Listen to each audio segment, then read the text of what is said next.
Do any of you guys know the show Big Time Rush? It was a Nickelodeon show and was about four guys who went to LA to become a pop group and produce music. There were 4 seasons and then it ended. Until I saw another episode. It was late in the afternoon and I was in bed with the stomach flu. I decided to just relax and watch TV and go on YouTube for the day. I couldn't get any sleep, and when I checked the time, it was 2:30 a.m. And I was feeling a bit better, so I decided to try to get some sleep. I was going to turn off my TV when all of a sudden I got a Hulu notification saying that a new episode of Big Time Rush had been added.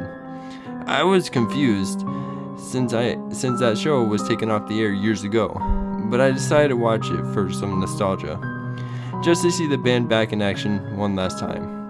I went to the search bar and typed in Big Time Rush and went to the new episode. The title was called Big Time Depression. I thought nothing of it and just thought they got broken up and would do a fake cry like they do to get a laugh from the viewer.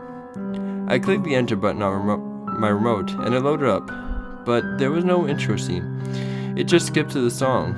The intro had a little static and the words were all distorted, but I thought nothing of it since I had a TV for 10 years and it was probably just a little technical error. The little guitar riff didn't play either, it just focused on the outside of the Palm Woods. It then went to the lobby and it was empty and silent. No music, wind, sounds, nothing, just silence. It then focused on the pool and again it was empty. It then went to the outside of the door of the apartment where the four boys live. It stayed there for about 5 minutes and then I could faintly hear them crying. It went inside the apartment and showed all the guys crying. It wasn't a fake cry either, they were actually crying. Their faces were all red and I could see tears running down their cheeks. It went on for what seemed like hours, until James stopped crying and walked out of the apartment not saying anything. The camera cut to him at Rock Records, and Kelly and Gustavo were nowhere to be seen. He went into the recording studio and started singing Worldwide into a microphone. Above him were 10 amps held up by 2 metal bars, and every time he sang, the bars would move.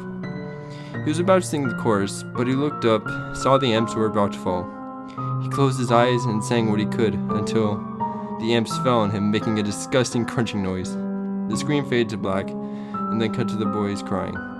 Carlos then stopped crying and went up to the pool. He walked by the edge and looked into the water. He then went to Cabana and brought out 2 cinder blocks with a rope and tied them to his ankles. He sat down at the edge and put each cinder block into the water. Then his feet, then his entire body. He immediately sank to the bottom. He struggled for air, but it was no use. I couldn't bear to watch anymore. I wanted to turn off the TV, but I didn't have the will to do it. Soon, he stopped struggling, and his limp body just stayed there, motionless. The screen again faded to black and cut to the boys. Logan then got up without saying anything and went to the Palm Woods doctor's office. He went and examined all the tools and needles they had. He then forcibly jabbed a needle into his legs and fell to the floor. He reached for a scalpel, looked at the blade, and cut his chest open. Breaking his own ribs, he grabbed his heart and pulled on it, ripping it out of his chest, and then laid there on the floor, dead. The screen cut back to Kendall, who was getting his hockey gear, and was going to head out, when his little sister Katie said, "What the hell is your guys' problem?" Kendall then turned around and snapped her neck, and left the apartment. It then showed him skating and shooting some hockey shots. He then stopped and got the Zamboni to clean up the ice. He rode it around, cleaning up, and then got out of it and laid in front of it. The camera went close up on his face, and the last thing he muttered was the intro part of the show. The show ended, and I turned off the TV. I didn't get any sleep that night. I emailed Nickelodeon and told them about my experience. I got an email back the next day from Nickelodeon. It read, "We don't know how that got out. You weren't meant to see it. No one was. It was just a little test. We deeply apologize for what you saw. Just don't tell anyone about this.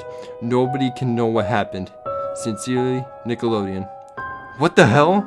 I said, wondering what I just read.